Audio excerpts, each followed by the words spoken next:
Good evening, everybody. My name is Roger Williams, and you are here at History Author Talks.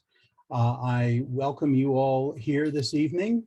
I have a wonderful show for you this evening, and I wanted to thank you all for joining us.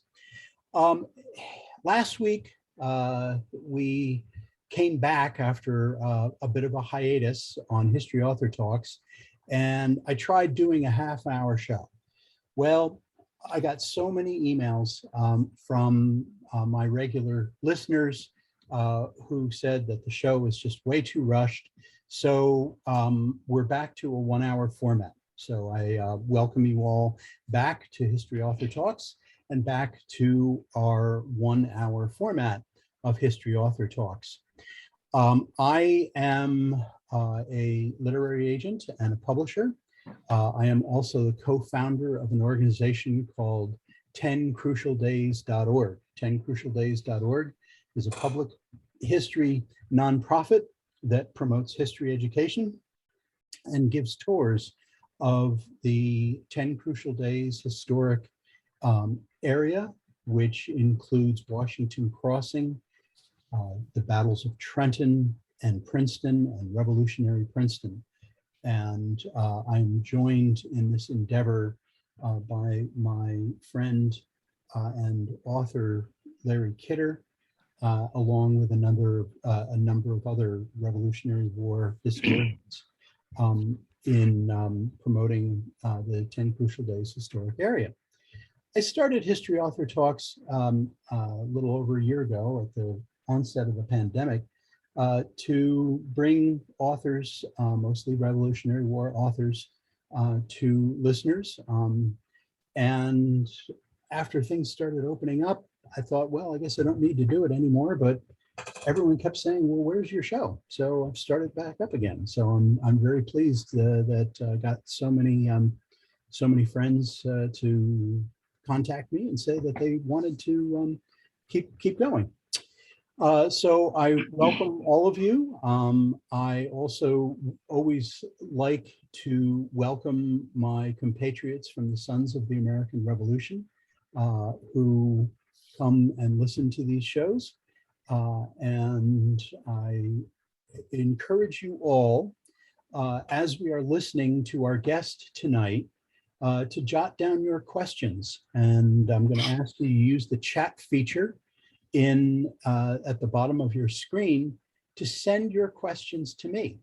And I will be asking our guest to answer as many questions as we can get to. So I know we've got a lot of great historians on the call.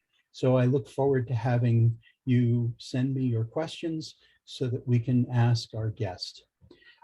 So with all of that as an introduction, I wanted to introduce Per-Olof Hosselgren. Per-Olof is a surgeon by training, has been in surgical practice for almost 45 years.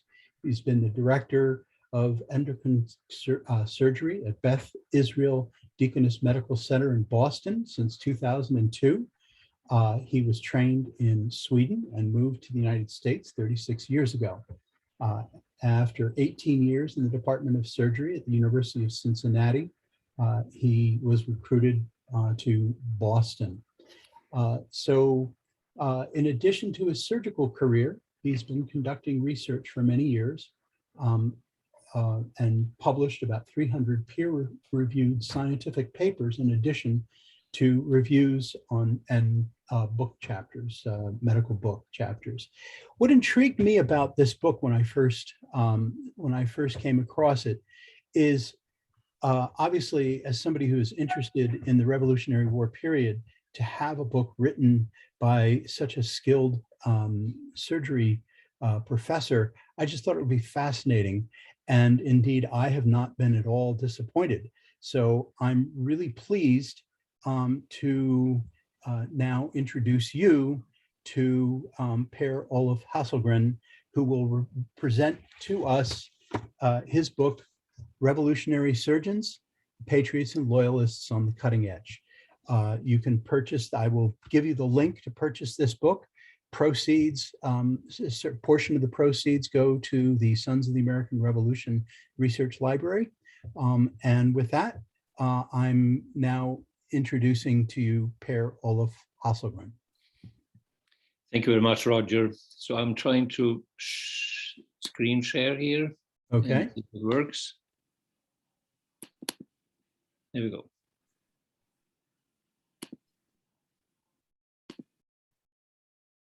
So again, thank you very much, Roger, for that kind introduction, and thank you for inviting me to talk a little about my book today. And thank you also for agreeing to publish the book, which obviously is very important.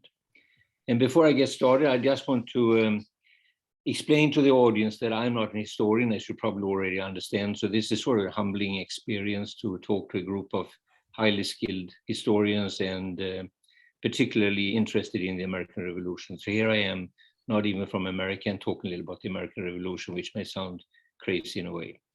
But obviously the take on that is that I am a surgeon by training, as Roger said, and I've always been interested in surgical history.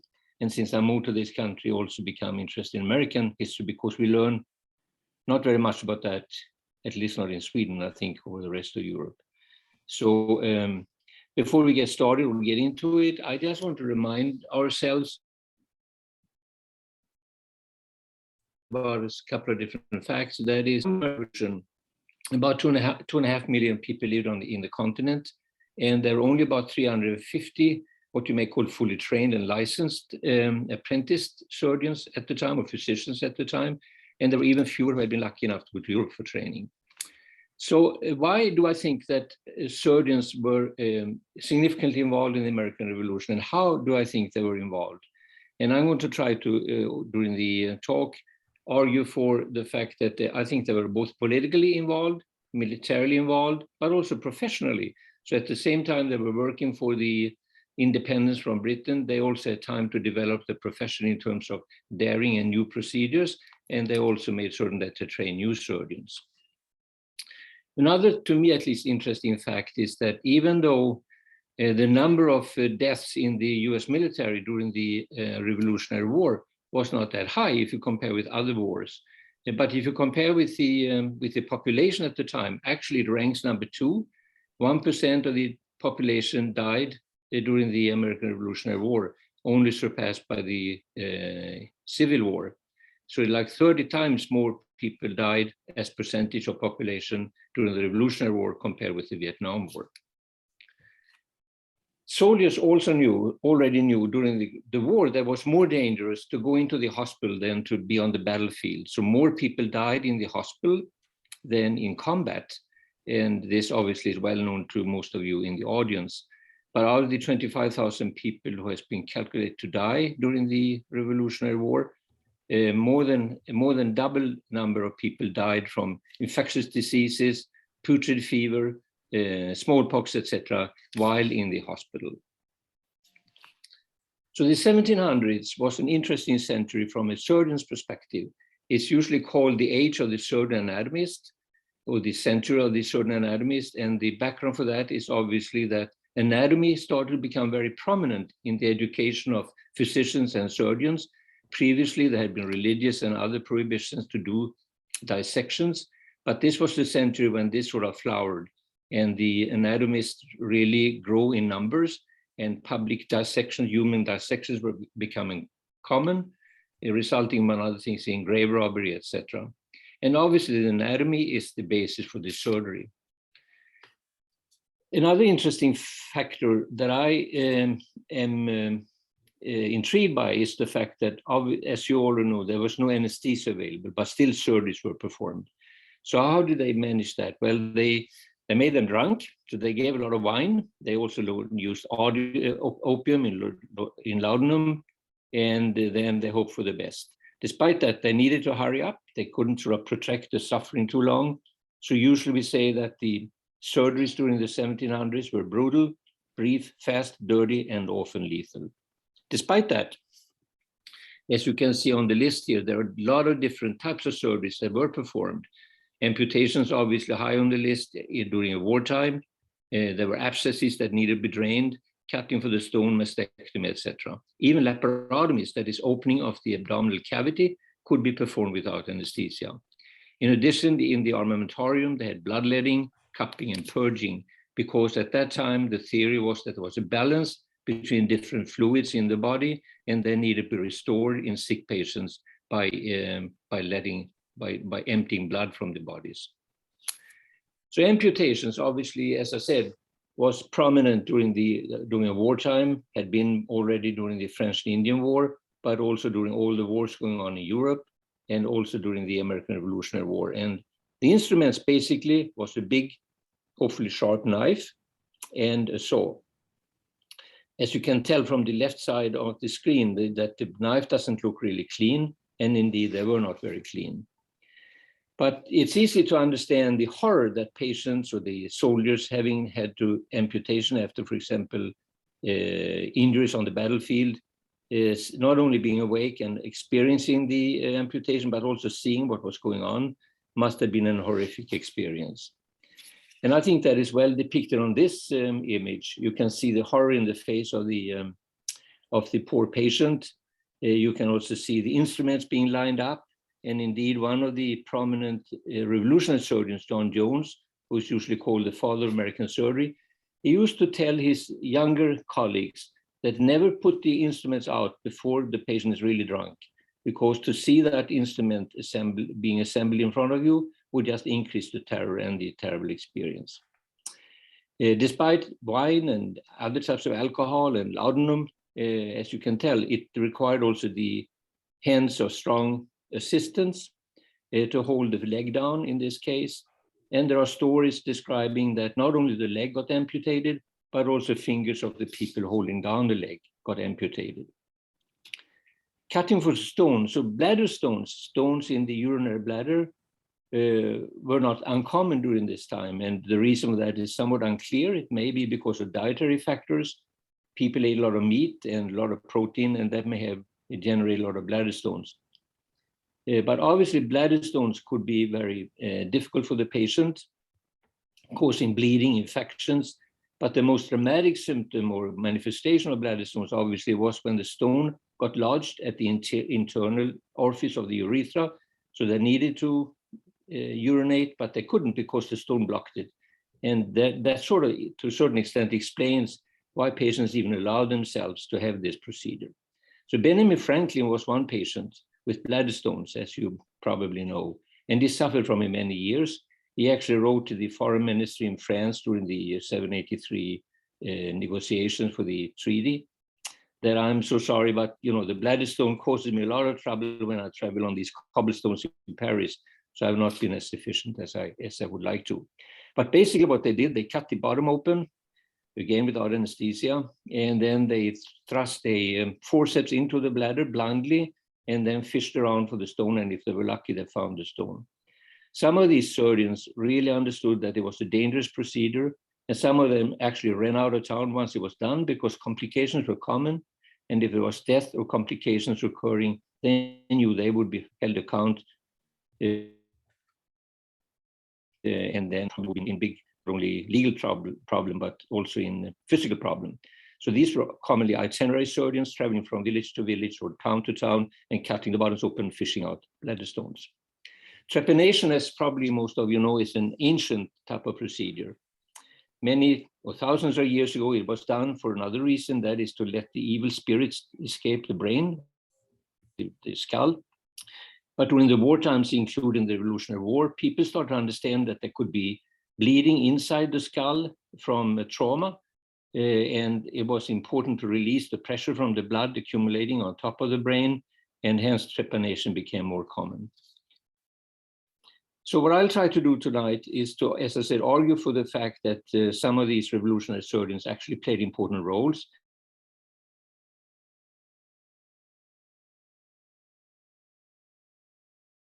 Surgeons, there were 11 surgeons being described in 10 chapters. One of the chapters describes the father and the son surgeons.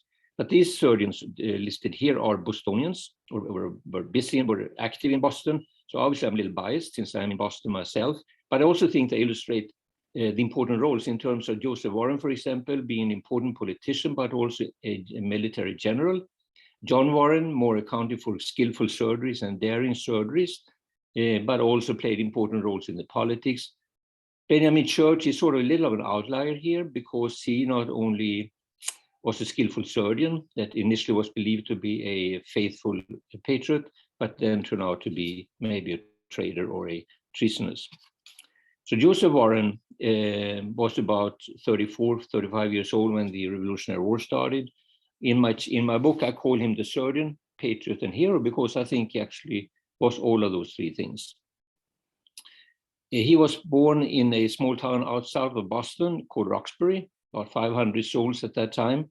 He had three younger brothers, as listed below, and John actually was going to follow him in the footsteps to become a surgeon as well. Samuel was a judge, and Ebenezer was somewhat who was different from the other brothers. So Joseph Warren was educated by James Lloyd, who was a famous surgeon in Boston at the time. He was sort of a high society type of physician. He was a loyalist, but still he and Joseph Warren became very good friends during Joseph's apprenticeship, which lasted 2 years, 61 to 63, and then remained good friends as long as Joseph lived. When Joseph had finished his apprenticeship, he started initially seeing patients in Roxbury, but soon moved into Boston. He was affected by the smallpox epidemic, one of the many epidemics in Boston, the one that hit in 1764, and he participated actively in the inoculations. Inoculations, as you probably know, was sort of the forerunner of vaccinations. So interestingly enough, John Adams was one of his patients who got inoculated, and John Adams, in a letter to his then fiancée, Abigail, described what the procedure was like. So they cut a little skin incision and they inserted purulent material from a patient who had smallpox. And I think it's interesting to see Joseph Warren's first impression of, John Adams' first impression of Joseph Warren as a pretty and tall, genteel, fair-faced young gentleman. And then obviously they would interact a lot during the rest of the time.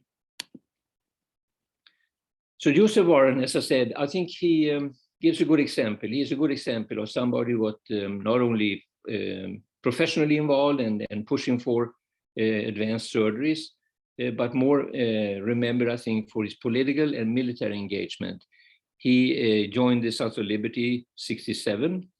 He was an active participant, or at least he participated and got involved in the Boston Massacre.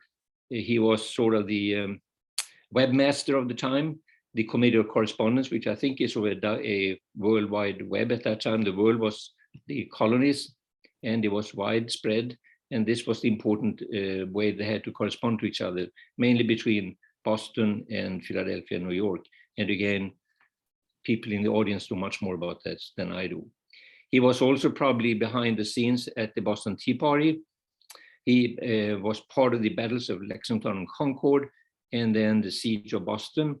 And tragically, he also got involved at the Battle of Bunker Hill.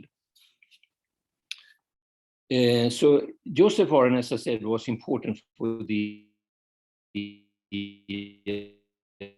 initial skirmishes in the Revolutionary War, which was a regulated process, as you probably know. He was in his office when he did that, in his surgical office. He sent Paul Revere and William Dawes out on the famous midnight rides. And when he started to realize that there was actually active war or active battle going on in Lexington, he turned his patients over to Eustis, the former Massachusetts governor, who at that time was studying medicine, and let him take care of the patient. And then he rode out to the battlefield.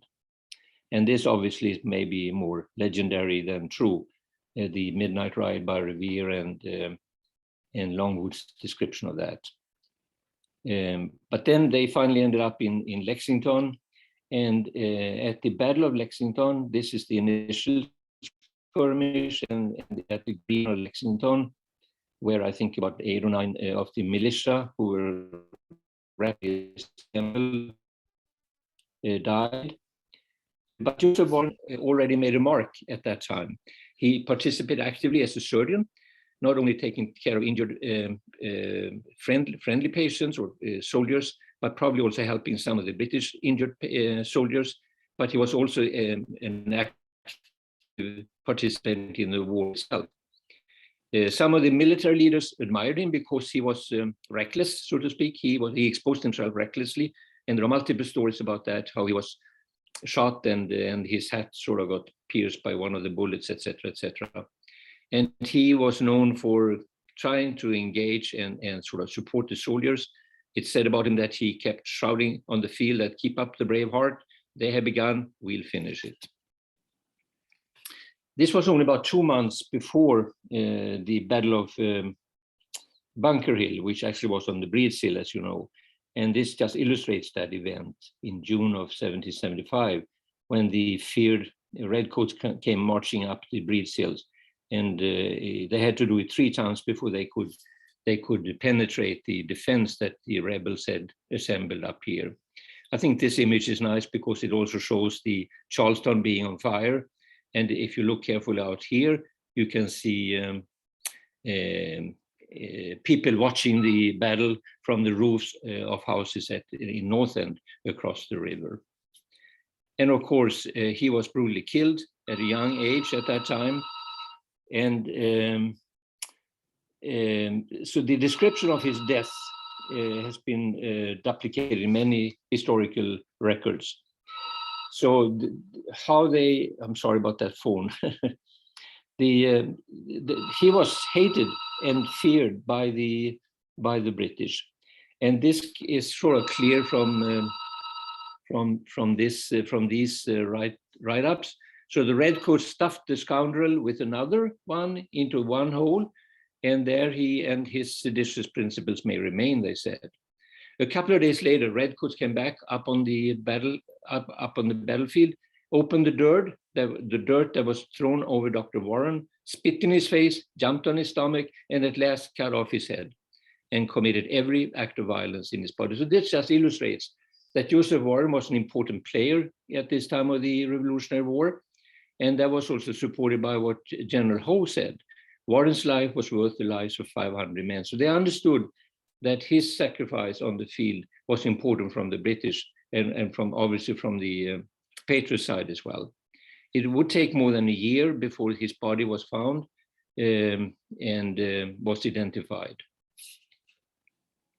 So his younger brother, as I said, also trained to become a surgeon. And he actually did his apprenticeship with his older brother, Joseph. He was a surgeon, as I said, he was a patriot. He had positions at the army hospitals. He was the founder of the Harvard Medical School in 1782. And not surprisingly, he was the first professor of anatomy and surgery at Harvard Medical School. So he had a pretty typical education, similar to Joseph, actually. He went to Harvard University when he was 14 years old, which was the same age as Joseph did when he went into college. He was a member of the Spunkers, or the Anatomy Club, which was sort of a little of a suspicious group of people, young medical students. And the main task of that group was, in addition to learning anatomy, of course, was also to get bodies to dissect. So they travel around and perform grave robbery, at least some of it. And as I said, he made an apprenticeship with Joseph. So these are some facts that support the role that John Warren also played during the Revolutionary War.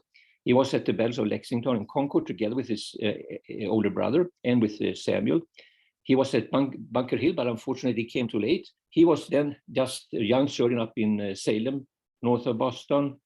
And when he understood, he saw fires, he saw smoke from Charleston area. He understood there was activities going on, so he wanted to come and join. So he rode down after he closed his office, but came too late. And he searched for Joseph, didn't find him, and was actually harassed by the British soldiers when he asked for Joseph. And he understood finally that he had died. He was an active member of Washington's forces up on when Boston was sieged, and he was there when the Boston was liberated or evacuated on March 17. He then sort of rode down to New York and joined Washington's army and participated in the catastrophic, I guess one can say, Battle of Long Island. He was also at Trenton and Princeton later on. So at that time, he had gotten frustrated by infighting among the surgeons in the army, and he also didn't feel that he had support from Washington, and indeed he didn't. Washington was a good friend of Shippen, who became a prominent surgeon later on, and so John Warren felt that he didn't have a future in the army, so he said goodbye, and I'm going back to Boston, which he did. And in Boston, he was continually engaged in the surgical and medical aspects of the Revolutionary War, but he was also at the hospitals. And more importantly, he really worked hard for the education of other surgeons and also for formalizing some of the education. And as I already mentioned, he was the founder of Harvard Medical School and was the first professor. More importantly, perhaps, from a surgical standpoint, he became famous for at least two procedures that were daring at that time. In 1785, he performed the second registered laparotomy on the continent. And in 1811, he performed a mastectomy for cancer. So laparotomy, as I mentioned, means you open the abdomen and look for some diseased organs or some problems. And again, of course, without anesthesia. So I'm showing this image, not because I think it's the patient that John Warren operated on, but it shows a couple of important things. Number one, as you can tell, the surgeons did not wear gloves. The principle of antisepsis was not well understood. I think you can even see some dirt under the nails on some of the fingers, which I found interesting. Also, there were no surgical gowns, but so they operated in their street clothes. And the saying was that the more blood you can see on the street clothes, the more famous that surgeon probably was and the more active that surgeon was.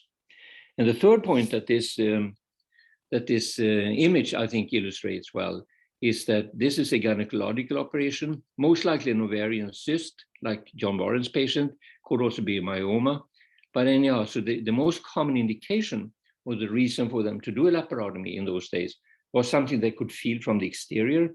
And obviously big tumors in the female organs was easy to palpate rather than, for example, a colon cancer or a large bowel cancer could not be easily felt, and without x-rays and so forth, they couldn't really diagnose that. So the initial laparotomies performed in this country and in the world were typically performed for gynecological disorders. So was also the case for John Warren's laparotomy in 1785. So before 1785, there was only one laparotomy performed on the continent, at least that has been registered. That was 1759 by John Bard in New York. And then John Warren probably became the second person to perform a laparotomy. So his patient was a colored woman, a young woman with an abdominal tumor that she had noticed and that her family had noticed growing since probably a couple of years. And then in the biography of John Warren, his son, Edward Warren, describes the procedure. And I just highlighted some of the points that I think may be important. So again, without anesthesia, they made a big incision on the abdominal wall, and they put the hands into the abdomen and felt around and found this cystic lesion, and they found a cavity that contained a soft substance, almost like a soap, and consisted with soft soap. And they also found foreign material in terms of hair. So it was probably what you call a teratoma in today's literature. Now, dramatically or sensationally, the patient survived, not only survived, but she survived several years. And she became a famous sort of celebrity in Boston. And as Edward Warren writes, she was visited by many of the practitioners in Boston at the time. And he also described how the patient recovered perfect health, became moderately corpulent, and had the normal catamenia afterwards. Quite impressive, I think, if you consider the circumstances. Likewise, or similarly, I think the fact that he performed a mastectomy was pretty impressive.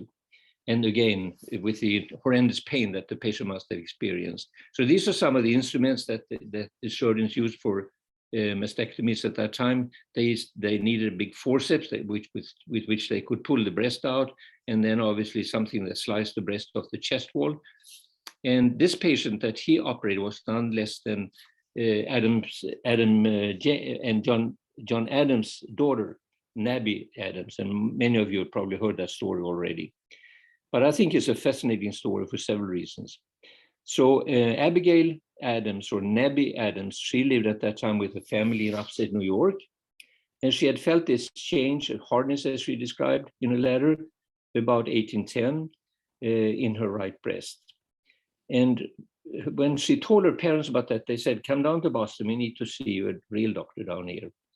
And so she came down, and she also described that she had more recently noticed that not only was the lesion she felt in the breast getting harder, but there was also a little redness in the area, possibly indicating that she had what you call inflammatory breast cancer, which is one of the worst types of breast cancer in terms of both treatment modalities, or possible to treat, and also in terms of survival.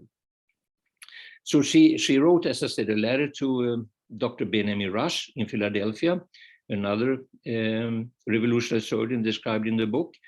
And she knew that he was probably the most well-known and most respected surgeon and physician in America at that time. And she knew that he was a good friend with her father. So Rush got this letter, and then he replied, not in a letter to Nabby, but directed instead to her father, because he was afraid that if Nabby read this, she would chicken out and probably not let anything happen to her in terms of surgery and so forth. But he described that he had experience of this type of disease for 50 years. And his conclusion was that, like a typical surgeon, I would say, or I would think, let there be no delay in flying of the knife. So she consented to undergo mastectomy, which happened in October 1811. And the operating room was one of the upstairs bedrooms in her parents' room down in Braintree. John Warren was the surgeon, hence the position in this chapter. And knowing what she was expecting, I think it's quite amazing to read one historian's summary of the event. Nabby entered the room dressed in Sunday clothes, bringing the hymn book with her, and was placed in a reclining chair. And she seemed to have been calm and not screaming and kicking throughout the procedure. And the surgeons were indeed impressed by that, of course. And this is a depiction, I think, that can illustrate what it may have looked like. This is not her case, I think, because it was done 1816, and it's obviously the left breast they're operating on in this case. But it illustrates the type of operating rooms they had at that time. In the private home, blood splattering all over the place, and several surgeons needed to hold the patient down. And in addition to that, when Nabby was operated, John Adams and his wife Abigail were in the room initially. Then they couldn't stomach it any longer, so they had to leave, I think. And this is a description also of what may have happened. So I pointed to the forceps the fork previously.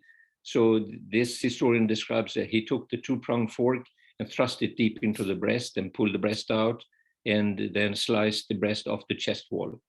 This is an interesting point also in terms of the disease.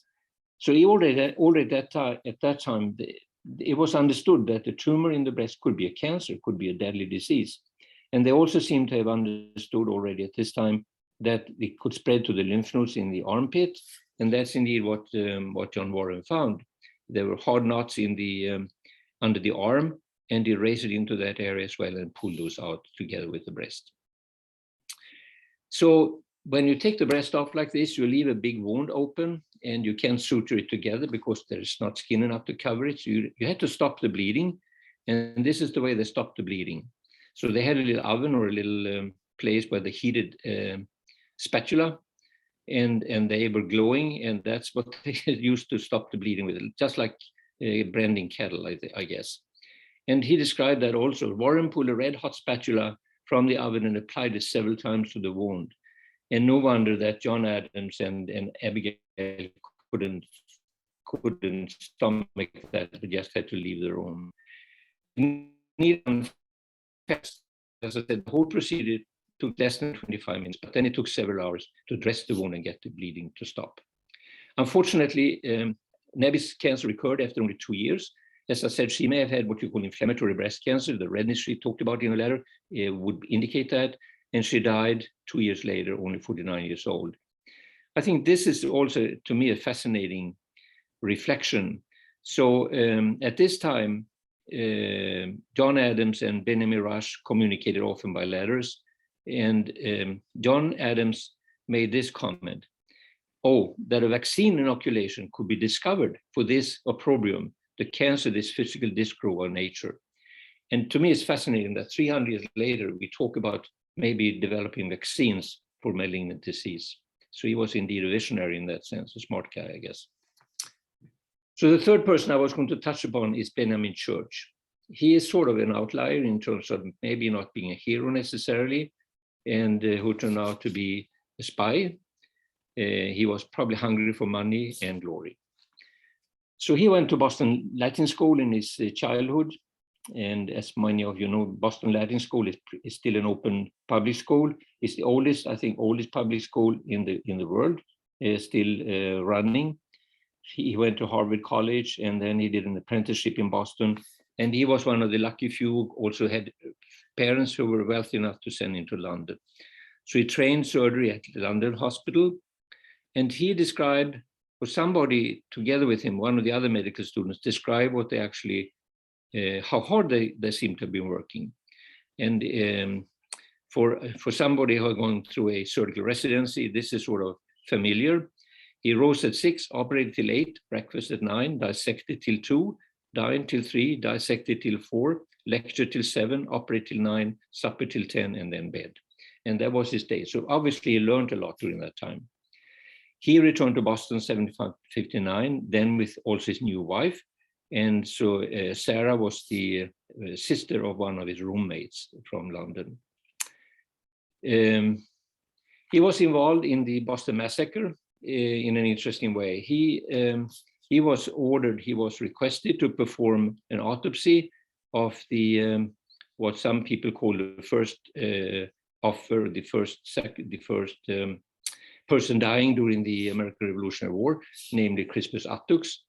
And this is one of those famous, maybe propagandistic depictions of the King Street event, as it's called, the incident of King Street, when Attucks was one of the first one who died. So I actually, this is King Street during this time. This is now called State Street, as some of you may know. I actually drive this street up every morning when I go to work, and then I turn right up here and turn around the corner. So this is one of the, I think, interesting things living in a city like Boston, because you sort of are surrounded by historical sites all the time. So Benjamin Church, as I said, he was requested to do the autopsy, and he described the injuries that 2 bullets had caused.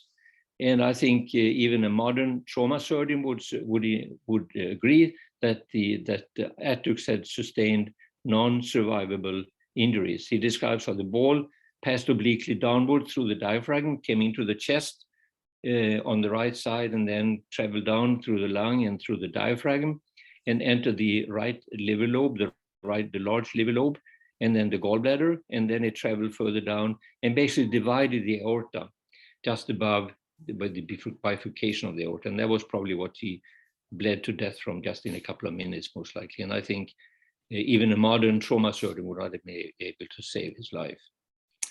So there's some support that he actually initially at least was a patriot. Whether he was a closet loyalist or at that time is hard to tell. But these are the indications that he actually was participating among the patriots. It put him in a position, obviously, where he could find out secrets, if that was his purpose. He was in the different committees, etc., etc. But he also turned out to be a spy, as I mentioned. It probably started already before the war broke out. And what were the motives? Well, that's something that historians, and obviously you know more about that than I do, but some of the motives that had been put forward are that he needed money. He had a pretty luxurious lifestyle. He had a very expensive second home outside Boston. The area in Boston where he had his regular home was also in an expensive area. He also had a British wife when he came home from London training, and he may have been a closet loyalist even without all those factors. And what he tried to defend himself with was that I just did this in order to prevent a disastrous war on the continent, which may or may not have been true. So the centrally in his finding out to be that he was a traitor was the Cipher Letter that many of you have heard about. This was the time of the siege of Boston. He desperately needed to get a letter into the leading people among the British in Boston to get money out from them, and he didn't know how to get the letter in. So he sent his then pregnant mistress. So his wife and children were living in Boston, and he lived with his mistress out in the Cambridge area, I think it was. And he sent her down to Newport, Rhode Island, because they had an open harbor, and the plan was to have that letter sent by boat, by ship up to Boston. But the letter was delivered in the wrong place, so to speak, and finally ended up in the American military hands. And George Washington got hold of it. He got a decipherer and found that there had been criminal correspondence with the enemy, which was the cause of him being found guilty of treason. And this is just a picture of the Cipher Letter. So Washington was sort of frustrated at this point. He didn't know what to do with this guy. And Congress had not told him, and I don't think it was really discussed in the Congress at this point because they didn't expect this to happen. And I think Washington wrote at least one letter to Congress asking for advice. He never got any advice. They sort of kicked the can down the road. And so they agreed to put him in jail. He was in jail in Boston and initially in Connecticut. But after a couple of years, they got tired of it. It got too expensive, and there was a lot of complications around his time in prison. So they decided to get him out of the country, and he was expelled from America on that ship Welcome, destined to Caribbean. And they never heard from him again. So again, historians discuss whether it was a shipwreck or whether he was thrown overboard by hateful sailors. And as somebody said, so ended miserably his brilliantly begun career, which was sort of tragic, because he was probably brilliant also. So with these few words, I hope I have been able to impress upon you that surgeons played an important role during the American Revolution. Many were actively involved in politics and military campaigns. Many were patriots, some were loyalists. Some were heroes, some, or at least one, as we have seen, was considered a traitor. But I also think from my perspective, from a surgeon's perspective, at the same time they were busy doing all these things, they also had time to advance their profession, and they pushed the envelopes for many daring and groundbreaking surgeries, which would be considered big surgeries even today with anesthesia. So I briefly mentioned also the benefits of living in a historical city like Boston. I mentioned the King Street. This is actually the condo building where my wife and I hang out. We have our condo in this building, so we can see every day the museum of the Tea Party. This building is interesting. It's nowadays called the Independence Wharf. It used to be the Griffin Wharf, which is the supposed area where the actual Boston Tea Party took place in 1773. So every time my wife and I take a walk, we like to walk during the weekends in the harbor, around the harbor, and we pass by Boston Tea Party museum every day, and every time we pass by there, we are greeted by this fellow. So Samuel Adams keep an eye on us, and we used to say, "Good morning, how are you, Sam?" And he sort of waves back. So with that, I will end my presentation. And again, I want to thank Roger for all the help he has given to me during my work on this project, and for inviting me today and for allowing me to present to this group. That's terrific, Per-Olof. Thank you. That was terrific. A lot of fascinating information, although I'm rather squeamish. For a military historian, this stuff makes me very squeamish. We've got some questions from our audience. I wanted to ask this coming from the SAR Color Guard commander. Throughout the ages, the horror of war has cost the lives of combatants and innocents alike. The great truth, however, is that every war, mankind's knowledge has increased in many areas. Since the Revolutionary War lasted for so many years, what do you believe were some of the medical advances that were made and some of the medical practices that were abandoned? Well, I'm not sure. Do you ask me? Yes. Okay. Yeah. So I mean, if you're asking what we have learned since these events and what has happened during the what was learned during the war? Well, that's a good question. So one thing that was learned during that war was the use of tourniquets, for example, on the battlefield, when people bled from the stump, from the amputated or traumatically amputated leg. And the tourniquet was used at that time and was fostered by, for example, John Jones, and that is something that's come back in modern trauma surgery. Actually, in the Vietnam War, it was revived, so to speak, the use of tourniquets. Other than that, I mean, I think most of the things that were done then are done. I mean, laparotomies obviously are done nowadays, but it's done in a different way because we have anesthesia, we have antisepsis, we have a better understanding of the disease processes. We have learned to do vaccination for smallpox instead of inoculation.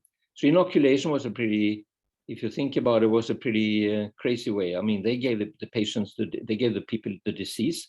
They took pus from the patient who had smallpox, and they put it on a little wick of a little thread, and then they made an incision in healthy people and made them sick, and were hoping that they gave the right dose. Obviously, they had no idea about the exact dose they could give, and most people got a mild smallpox. So that's obviously the development of vaccines from the inoculations, I think, was also done by a surgeon, actually. So the surgeon who discovered that back in England had trained with John Hunter, who was another surgeon. So again, I'm sort of, I guess, biased for the role of surgeons in life. But so that's a dramatic thing that they learned during that time. What about medical practices that were abandoned? Anything in particular that you can recall? Not really. I mean, I think, no, I don't know. Tried everything.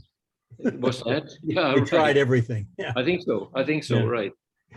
How common was it for American surgeons to operate on British and Hessian soldiers, and for the British surgeons to operate, British or Hessian surgeons to operate on Americans? So up in the what is that place called? The battle at Saratoga? Saratoga, yeah. Yeah, that's right. So one of the American surgeons who was up there working, so they did their surgeries in Albany, at the Hospital of Albany, and they had separate wards initially, or during the whole time, I think, but they actually admitted patients from both sides. But the British and European surgeons operate on the British soldiers and on the German soldiers, and vice versa. And this American surgeon, I guess he stopped by one of the operating rooms and watched the other guys doing it, and he said, "I've never seen anything so clumsy before. I think we do much better work." So I think there were certain limits what they did for each other, but allowed the surgeries to take place, even if they were enemy soldiers. If there were more humane aspects of this, for example, on the battlefields, I'm not quite sure. So at Trenton, for example, there were surgeons on both sides, and Benjamin Rush was there, and I think he also took care of some of the Hessians at that battle. So what was the treatment of soldiers at Valley Forge and other winter encampments? Will it stand out to you? Right, so a lot of the treatment before was actually smallpox inoculation, because, as you know, George Washington initially said we cannot do inoculation. So that was, like today, vaccination, mandate, etc., was a very controversial field at that time. And initially, both Congress and George Washington prohibited inoculation and sort of the similarities to the vaccination. But then, so what they did then, they isolated soldiers who got smallpox, and they put them in quarantine. But then Washington understood that we need to do something more dramatic. I think you froze. Are you there? Okay. Smallpox were common in Europe at that time, and the inoculation had already started. So he understood something else needs to be done. So then he turned 180 degrees around and said, now we need to inoculate everybody. However, he made one exception, and that is protected soldiers, as he called it. In other words, soldiers who had had inoculation, or more commonly who had smallpox. And you could see that without a vaccination card, interestingly enough, because they had these skin pox. So there was the evidence they had smallpox, so they did not need the inoculation. So at Valley Forge, when he came to Valley Forge, when they did the winter camp there, I think he realized there were 3,000 or 4,000 of the American soldiers who were unprotected and still not inoculated. So he immediately started the inoculation campaign when they camped out at Valley Forge. So a lot of surgeons were busy with that. And of course, there were no war injuries occurring because there was no battles going on during the winter. So I guess they took care also of general diseases, but the smallpox inoculation occupied a lot of their time because it required a surgeon. You need a scalpel and a knife to do the inoculation. First to collect the pus from the smallpox affected patients, and then to cut a little incision on the skin on the recipient to inoculate them. So with these surgeons that you've been mentioning, many of them seem to be trained here in America. Can you name some of the surgeons that were trained in Europe? Some of the American surgeons that were trained in Europe. Right. So I already briefly mentioned somebody, and that was Benjamin Church. He was trained in London, but more importantly, perhaps Benjamin Rush, for example, John Morgan, William Shippen, they all had wealthy parents, so they could send them over there. And the typical training was sort of an apprenticeship, first a couple of years, or at least 1 year in London, to learn the technical aspects of surgery. So London did not have any medical schools at this time. So the academic treatment, the academic learning, so to speak, the academic training of surgeons happened up in Edinburgh. So after a year or two, they traveled up to Edinburgh and got their MD degree. And that was sort of the price. If they could come home with an MD degree, then they really became celebrities in the town they came back to, and were very highly respected. So again, as I said, Shippen, John Morgan, Benjamin Rush, all had that experience. And there would be apprentices who would follow these fellows around, and they would, these are the guys that were holding down the patients during the amputations. These were the medical students. That was your first surgery class. Is that it? So most likely, yes, I think so. So the apprenticeship in itself was interesting. I mean, they had apprenticeships in England as well. They seemed to be longer, but they basically became enslaved. I mean, the apprentice, for a price, so they lived in their masters' homes and did not only learn medicine, surgery, physiology, anatomy, etc., but they were sort of also performing a lot of menial house tasks. I mean, they watered the horses, they ran errands and so forth, and for that, and in addition to the money they paid, they got this education. So I have one more question. It's kind of ironic that George Washington, the commander of the army, was subjected to bloodletting not long before he died. This comes from a question from somebody in our audience. You mentioned briefly bloodletting at the beginning. Why do they think bloodletting was useful? So in those days, the Boerhaave theory was prominent. I mean, they thought the health depending on the balance between different fluids in the body, blood, water, bile, etc., etc. And if somebody got sick, they did bloodletting. And I mean, nowadays, of course, we frown at that. I mean, how crazy could they be? But if you think about an inflamed area, it's quite often swollen and reddened and was blood rich. So it wasn't that completely crazy. Obviously, it didn't work.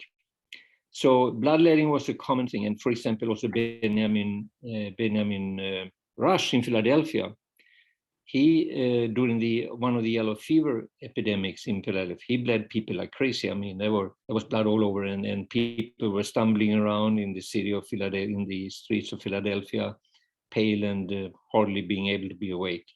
But George Washington, so as I briefly mentioned, he had his share of diseases. He got smallpox when he was 19, I think. He was in Barbados at that time with his stepbrother, I think, who had tuberculosis. They were going to cure his tuberculosis in Barbados, but instead they both got, at least George Washington got smallpox.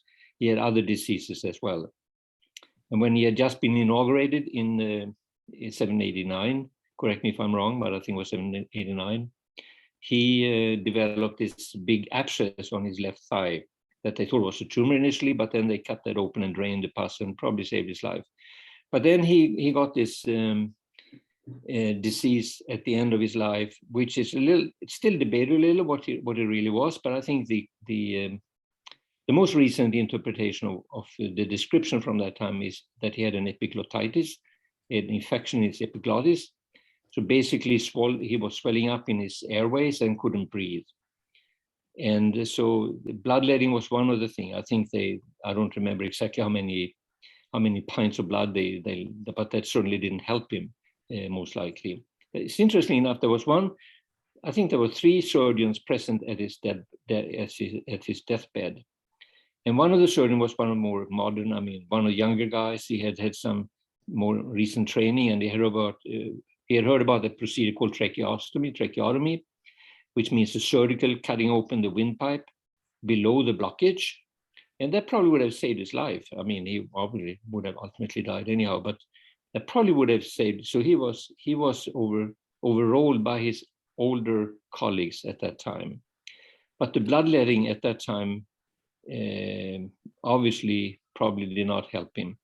So the interesting thing is that one of his the initial bloodletting, when he really got sick and he could hardly breathe, and Martha got nervous, of course, and so they sent for one of the not a housekeeper but a manager of the place up there in Mount that I should remember, but anyhow, in his place, and he had learned to do bloodletting on cattle. So George Washington had himself blood.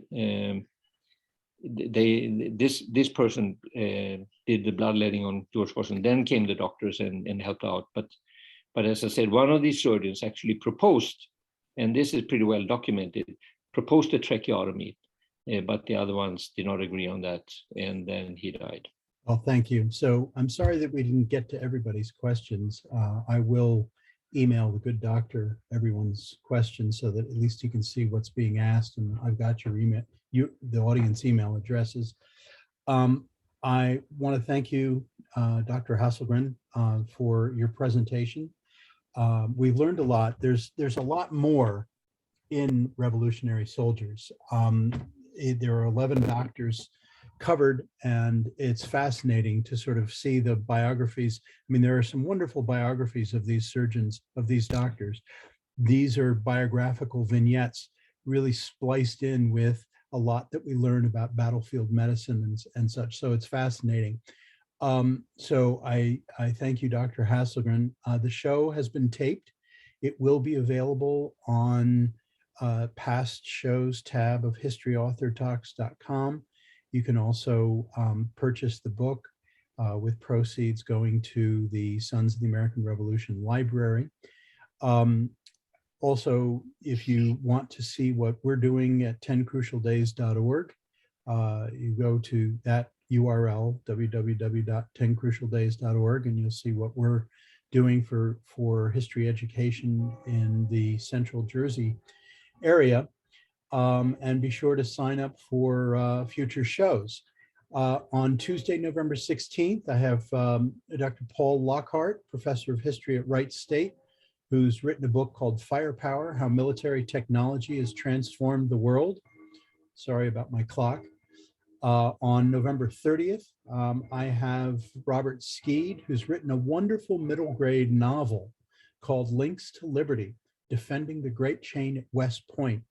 And he's written a couple of other wonderful books for young readers, and I just thought it would be terrific to get his insight on teaching kids American history. As we all know, education is a big topic these days. And then on December 7th, we have Professor Woody Holton, a professor of history at University of South Carolina, who's written a new book called The Liberty is Sweet, The Hidden History of the American Revolution.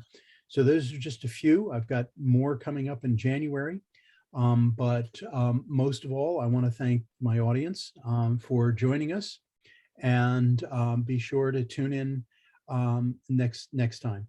Thank you very much, everybody, and good night. Good night, Roger. Thank you very much. Wonderful topic. Thanks, Roger. Terrific. Thanks, fellas.